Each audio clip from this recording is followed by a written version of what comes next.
So we just bashed the zombies, and we're heading down this little corridor. And so we're going to try and find is what is down there. Katie making crazy noises in the background. So this is actually the corridor that we were just at. And that room is right there. So let's see what happens here. Okay. Okay, so I created those guys. So I have them ready. Now, there are 10 massive stone sarcophagi, 5 on each wall that line this crypt room. The sarcophagi are granite, and they contain relief images of human warriors in plate armor. To the east, the crypt opens into a higher, wider area from which a starry glow emanates. We're going to do perception checks with help.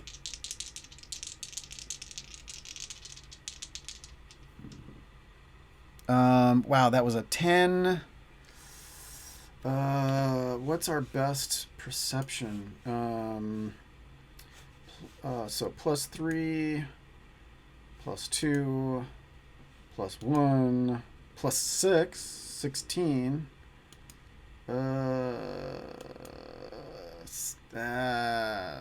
Yeah, so 16s and 15s. Yeah, we don't get any of the other details out of that. So I think maybe we're gonna sort of sneak in. Let's give Max Rogue a sneak attempt to get in there. 12 plus 10 is 22 is a pretty amazing thing here. Yeah, so I think Max Rogue was gonna try and sneak around and sort of inspect stuff, but well, I mean, no, she gets to a look and she looks at each one of the ones that are right here, and she's like turns around and goes, I don't know, I don't see anything. There's no traps or anything. Let's do another perception check with advantage because she's so close. That's 17 plus whatever. I think she when she gets close, like to this one, she notices that there's draconic script that is sort of in the carved into the sarcophagus, and she can hear there's muffled clicks and scratching noises that seem to come from within this thing. I think she's totally gonna back up and go, okay, there's something in that one. What do? Do we make a run for it? 1, 2, 3, 4, 5, 6. Yeah, 1, 2, 3. So they could run to here and do a dash and to get all the way in. 1, 2, 3. 1, 2. Actually, well, if they get here, they would only need. It's only 30 from here to here, so they could all do that. Max could definitely do it. Max doesn't want to go alone though. I don't know. What should we do? No, let's not split the group. Let's go in initiative order, or I mean, party order. And we're gonna go in, and we look and see that there's just sarcophagus. I think we're gonna go ahead and we're gonna march here, and then when we get right there, what happens is that there's a concussive bangs sound throughout the entire crypt, and each of the sarcophagi, all 10 of them, they slant, the lids slam open, clattering, clicking bones grope outward from each of the tomb, and so we're actually going to see. Let's go ahead and get. Well, let's do. Let's see. We'll do 2 and 2 and 2.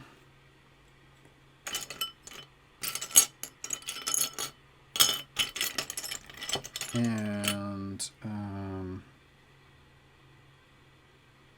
oh, actually, I don't need any. No, yeah, I do. So there's another 2, and then we've got 2 over here, which are special. So we're gonna mark them differently.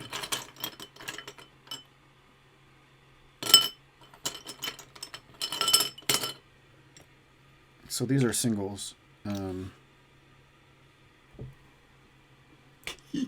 Okay, here we go. Let's go roll initiative. Okay, so Skeleton Warriors, Mike, Lucas, 11, Dustin, Will, Max, and then Decrepit Skeletons. They don't have range. I don't think they can reasonably get through. So I don't know. I don't think it's reasonable to think that they can get through there to physically attack. So they try to mob, but they can't get in there. Mike Paladin is gonna attack. And that's.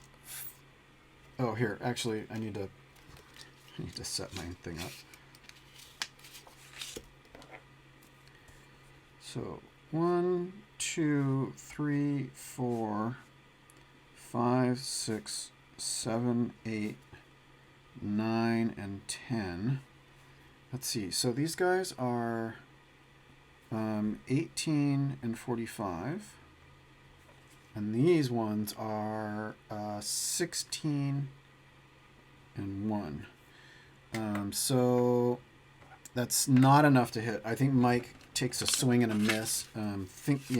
Tries, just can't do it. Lucas Ranger back here, I think is going to... I think we're just going to attack with a short sword. Short sword is 1d6 plus 5. That's a natural 1. Completely misses and a fumble. 11 is up. Okay, guys, we got to do it. 11 is going to come up here and do Thunder Wave. 10, 20... I think they're all crowding. Is going to run up and try and get all of these. So let's do Thunder Wave. We're going to cast it, and it's going to be a 48 and a Constitution save. So 48. I don't think I have another one. Wow, look at that. 887. I feel like I want to leave that right where it's at, and we're going to pull out another D8 somewhere. Here's a D8. Super old D8. And another 8. Look at that. What the heck? That's awesome. Look at that. 8, 7, 8, and an 8. That's sweet. That is so sweet. Wow. Wow. Wow. Wow. Wow. Yeah, so 31 hit points total for that Thunder Wave. Now, Constitution save 15. So we're going to do Constitution saves. So there's 4 regular skeletons, right? Decrepit zombies. Decrepit skeletons right there. Oh, man. Son of a gun. They all made it. And so they're going to take half damage. And do those guys... 1 saves and 1 does not. So only 1 gets pushed back 10 feet, takes 31, and all the rest take 15. Oh, well, I mean, that just shatters these ones. These ones just completely obliterate. Wow. Whoosh. Because they've only got 1 hit point. So these ones completely disintegrate. So I don't know why I did that. So those ones are dead. And so I think 11 is like, oh, the decrepit ones are disintegrate. Hit them with anything. Dustin Bard. Well, Dustin Bard is in the back, and is going to run up and do attack 2 of these, and is going to try to do a rapier on one and a dagger on the other, in order to try and get 2 of them. We're going to try and hit. Natural 1 and a natural 1. Wow. That is just incredibly lame. What a insane. So Will the Cleric, I think, is going to run up. Does Will the Cleric have enough to do a... No, we're out. So we're just going to... Well, so he's going to stay back and attack with the crossbow.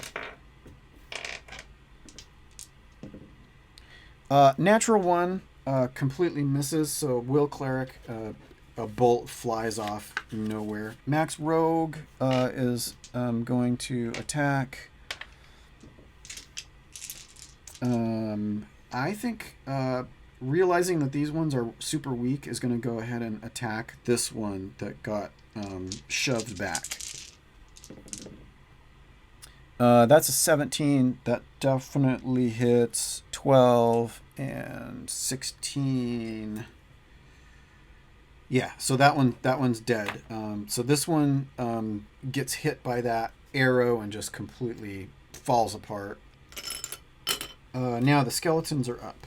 So the skeletons are going to... These two are going to attack Dustin.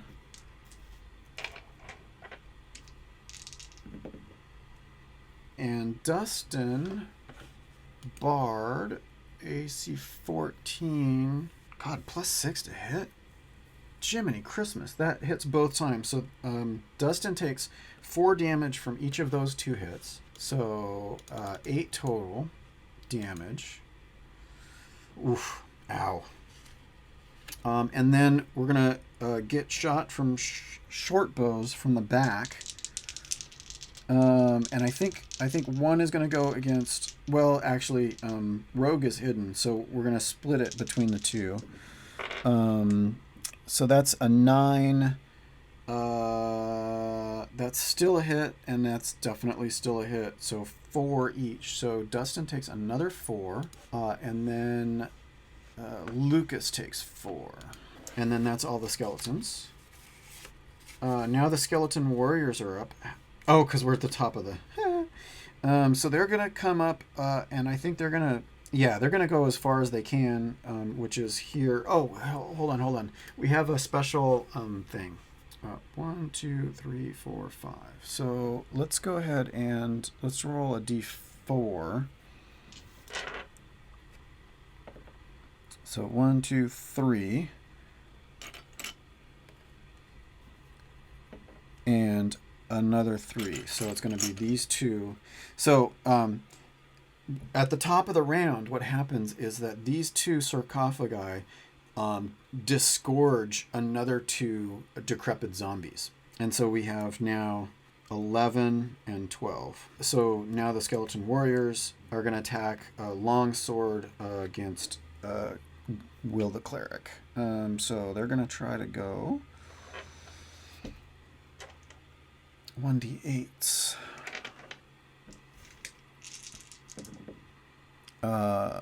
4 is going to miss, but that 16 is going to hit for 4.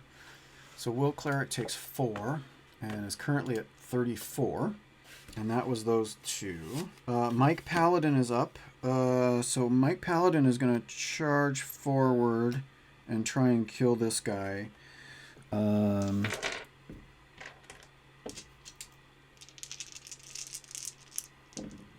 And that's definitely a hit. So 6. Do I have any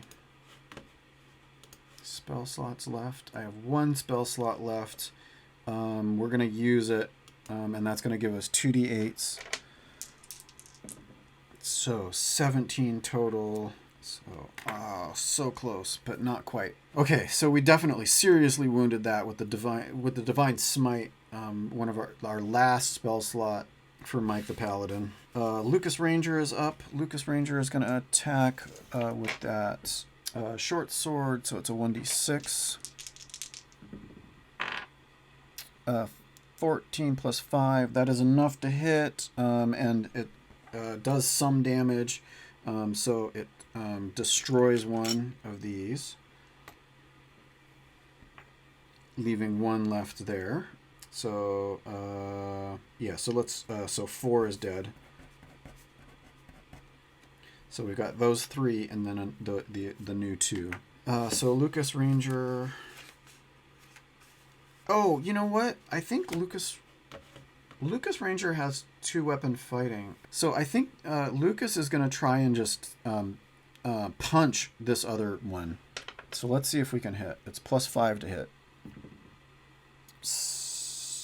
7 is not enough to hit. So, hits with the short sword and then tries to punch the other one and just can't quite connect.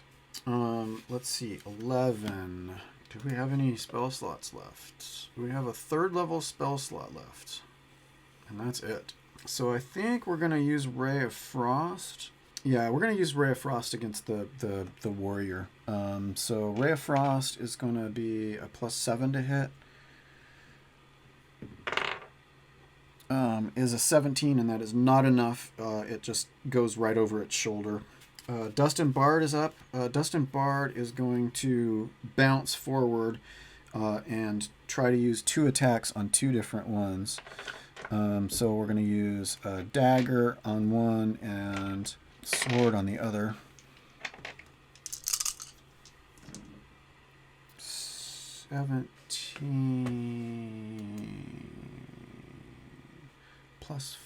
Wow. Oh, just barely manages to actually hit both of them. So destroys this one, destroys another one, and there's only one left right there. Will Cleric is up. Will Cleric is a little... No, actually is fine. Is at 34. So let's go ahead and... Yeah, we're going to just have to do a regular attack. We're going to use our mace. Yeah, I think he's going to turn around and try and hit this one with the mace. 1d6. 19, plenty to hit. Smashes this one, caves in its skull, and is done with that one.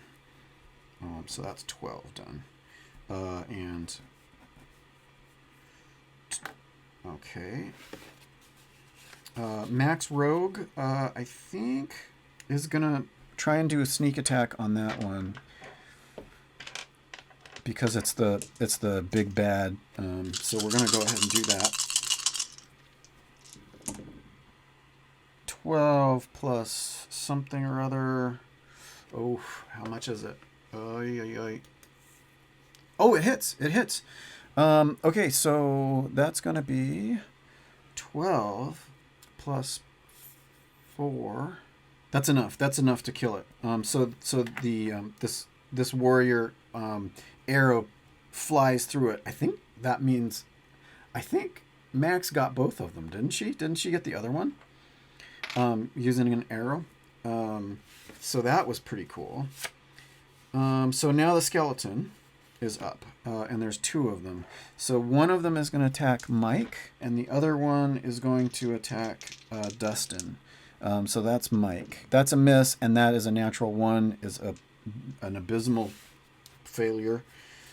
Skeleton warriors, there are none, but that's the top of the round. So we need to roll again. So 1 and 1. Oh, weird. So the sarcophagi over here, these ones, the ones both disgorge new decrepit skeletons. And I think seeing that, whoever's next, Mike Paladin says, here's that. Dustin is like, they're coming out. We're getting more of them. Mike is like, retreat to this area over here. And so I think Mike is going to, Mike will attack that one, and then retreat. So let's go ahead and attack.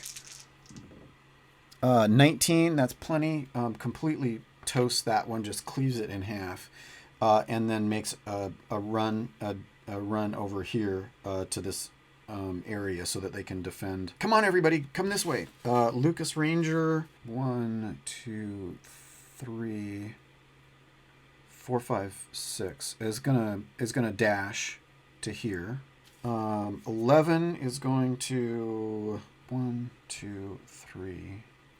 Is going to use Ray of Frost on one of them. Ray of Frost, so 2d8, and it's a +7 to hit. Oh my god, really? That's not enough to hit.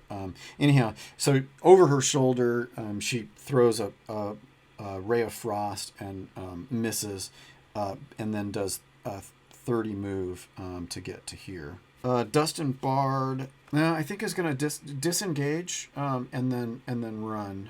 Oh yeah. So disengage action, and then is going to move 30. Will Cleric is up. I think Will Cleric is going to use crossbow, light crossbow, and is going to shoot one of these guys. That is enough to hit, so it takes one of them out. And then uses the rest of the movement to get back here with these guys. Max Rogue is going to disengage and, well, as I'm just going to use a dash action to get all the way back. And now the skeletons are up. So the skeletons are going to move. They move really slowly. Oh, they're actually not that slow. So 1, 2, 3, right behind Dustin. And now we're at the top of the action. And so we're going to actually roll.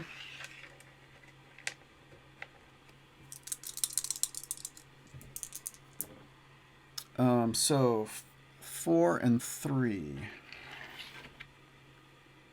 4 and 3. So let's see here. Now that we've entered this little area, it's the silvery white light shines from above in this room is sufficient to suffuse the whole section of the crypt there. The dome above this area depicts a fantastic regal dragon and with silver scales in flight across an endless sky. An altar stands on either side of the area inscribed with elaborate script. Relief images of soldiers in plate armor on their knees in prayer appear on the walls behind each altar. We're gonna do a religion check with help. The paladin and the cleric are gonna roll. That's a natural 20. This is obviously the dragon on the dome that's depicted there as Bahamut, the platinum dragon, the god of justice, protection, and honor. It actually says here that the paladin PC automatically recognizes the images and knows the following information. So even without that natural 20, many people believe that to speak the noble name of Bahamut is a sign of disrespect. So instead they call him the platinum dragon. And many metallic dragons worship him as the first of their kind. His alignment is lawful good. And I think with that natural 20, the cleric and the paladin just sort of look at each other and go, "You pray at that one, I'll pray at this one," like what the relief shows. What they do is they go each to one of the altars and pray. So what happens is the light in this room, the light becomes bright and bathing the entire western corridor in a dim light. The skeletons immediately stop attacking and return to their sarcophagi. Wow. Okay. So I think we're going to be out of initiative order, and Dustin is going to come up and get into the really nice light with everybody, and I think we're gonna sort of take a look around this area. We see these double doors, and let's do perception checks with help.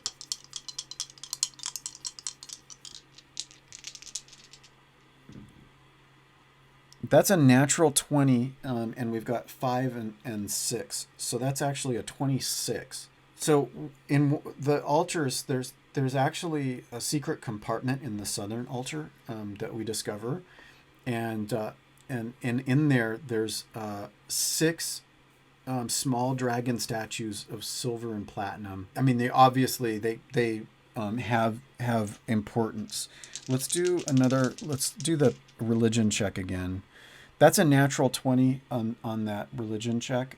So I'm going to give it to them that this is that each of they're going to just hand one of these statues to each of the members of the party, and to have them carry, because it's the silver dragon is god of protection. Who knows what this is going to do, but we're going to grab that for each of the party, and then we're going to head through this door to sort of listen to it, and we don't hear anything, but I think we're going to go through that door and see what's next.